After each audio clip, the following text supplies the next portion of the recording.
Here's what I'd tell my younger self if he just started lifting for size at the gym. My name is Michael Knight and I specialize in self-improvement and the fitness niche. So if you're interested in that, you'll make yourself at home here. Click a few buttons, like the video, subscribe. Obviously, I've not said much, so you're not really inclined to do that, but it would help me out very much. But yeah, let's get into it. Now, I want to start with something very simple, and I want to talk about rep ranges. Now, I personally like to stay within the 6 to 10 rep ranges, and this does depend on what workout I am doing. Certain workouts you will want more volume, meaning more reps in that workout than others. Okay, but I like to stick between at least 6 to 10 reps. 6 to 10 reps works very well for me because it ensures that I'm able to not only factor in a lot of intensity, but also volume into the workout. The reason why you want a good amount of volume into your workout is because it allows you to track and measure your workout so that you can actually increase this over time, whether this may be the reps or the weight. If you realize you can do more reps with that certain weight, this means that you're able to then go and lift heavier next time. On the other hand, the reason why intensity is so important is because you make sure that you're getting the most muscle strain per rep. You don't want to be sat there wasting your time. I see people spending an hour 30, 2 hours in the gym. It's not required, it's not necessary, okay? You should be having other things to do within your life. You should be trying to be as productive as possible. You don't want to spend all day in the gym, okay? Stick between 6 to 10 reps, if that, and then you make sure that you're actually incorporating these two topics, these two that I've mentioned, into your workout. Now, I did touch on time, but I do believe it's something that needs to be spoken about within its own segment in the video. Now, I want to speak about it in terms of efficiency, okay? Efficiency meaning that you don't want to just be wasting time in the gym doing nothing, okay? For example, let's just say you've just hit your workout, okay? Whether it's a bicep curl, incline, dumbbell press, whatever the case may be, right? You want to, instead of having your rest in between each workout, because obviously we have different workouts, different sets, instead of hitting your rest, okay, what I want you to do is, for example, just go and do the warm-up set for the next exercise instead of resting and then go into the next one. You see, what a lot of people do is, I don't know where they're getting their workout routines or whatever, I don't know where they're getting them from, but they're incorporating rests in between every single work. This is gonna accumulate time, and over time it's gonna add up and build up. Next thing you know, you've spent 30 minutes on resting alone. It's useless, So genuinely, what I would do if I was, just starting out in the gym, at each time I finish a workout, right, no matter what the workout is, and I'm moving on to the next one, go straight there, hit a warm-up set. You might not want to go immediately into intense, like if it's a bench press or something. You want to hit your warm-up sets and then go straight into it instead of just resting, then doing a warm-up set. I think you can understand where I'm coming from. Another thing, and this is something I would tell anyone who wants to get into the gym and start building size and muscle, right, is this must become part of your lifestyle, okay? Some could say your identity, whatever, it's up to you, okay? But this must become part of your lifestyle, your routine, the way you do almost every single thing out of the gym, okay? And for example, the biggest reason I would have to say is that your sleep is almost the most important thing in relation to building size and muscle from whatever you're doing in the gym, okay? It doesn't matter what you're doing in the gym, okay? If you're not getting at least 8 hours of sleep every single day, every single night, you're not making any gains. You are literally ridding yourself of all the intensity, all the volume that you've put into the gym. I don't care how many PRs you hit, okay? If you didn't get your 8 hours of sleep in the night, that day was not a win, okay? You should be going to sleep that night with annoyance that you're not getting as much sleep because you're not repairing your muscles, you're not allowing the tissue to redevelop and rebuild. You understand? That's how muscle is actually produced, okay? At least 7 to 8, some say 9, that's a bit much, to be honest, but you need your hours of sleep. It's very important. Another thing I have to mention is your diet. So we've spoken about sleep and how incorporating a good, healthy sleep regimen is actually something that is not so easy to do, which is why the gym becomes part of your lifestyle, because now you're trying to consider, okay, how can I develop my ability to get a good amount of sleep? You know, how can I make sure that I'm focusing well on my diet? And that's actually leads me on to my next point, which is diet. Okay, one cannot just go to the gym, okay, and hit a great gym session, nicely intense, and you know, you're hitting PRs, whatever the case may be, okay, and you come home and you're eating junk food. You know, you're eating, you know, packets of sweets, you know, crisps, you know, fries, like burgers, pizzas. How can your diet consist of those kinds of food? It doesn't make sense, does it? You can't expect to make gains and you're not giving your body what it needs. You're not fueling your body with the nutrition it requires.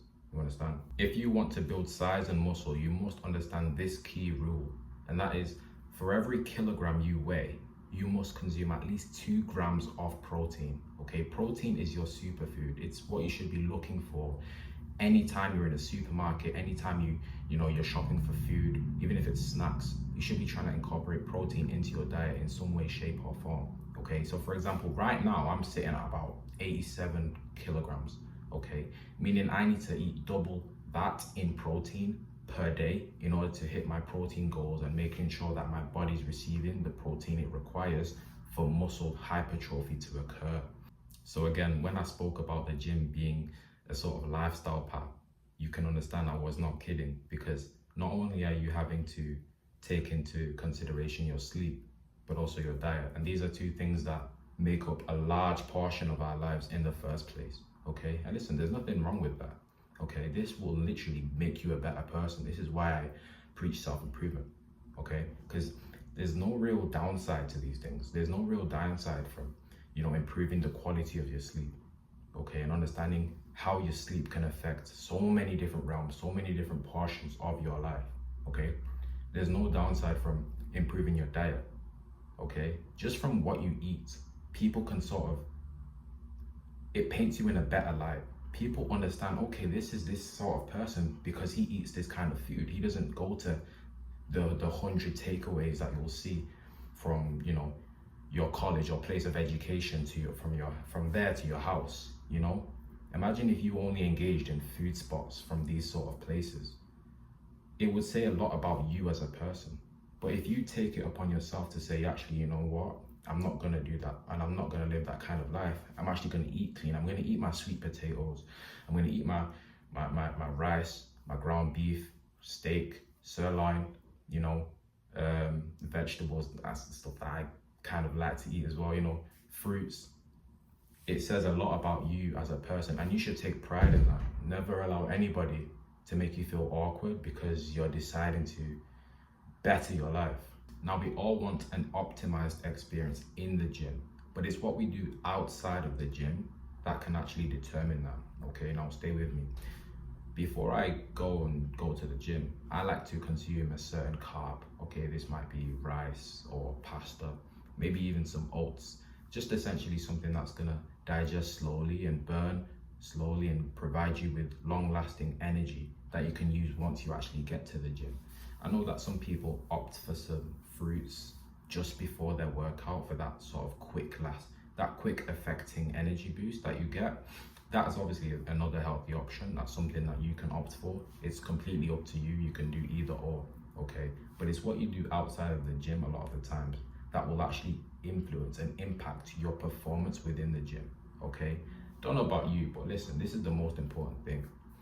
If you're going to the gym, okay, you want to make sure you're getting 100% of your maximum output whilst you're there, or else what's the point? Imagine if you go and hit a PR and in your head it's a PR, but really you could have hit 3 more reps worth of that exercise. You're then potentially robbing yourself of 2 weeks, 3 weeks of training after that, because you'll be trying to make up for that 3 reps, thinking that you're making progress when really you could have hit the 3 reps that same day. You understand where I'm coming from? So you want to make sure that you're getting maximum intensity, you're getting everything out of your workout. That way progress is actually progress. If I only go and, let's just say it's a bicep curl, right? with a dumbbell, not cable. Okay, it doesn't really matter, but you know, bicep curl with your dumbbell, right? Very nice, simple workout. If I'm doing my bicep curl and I get to about rep 8 and I know that I can get more out of this curl, why not go and try and, you know, all the way to failure? Some of you people are robbing yourself of gains, robbing yourself of time because you're scared, you don't have the fire within you to continue going, you know?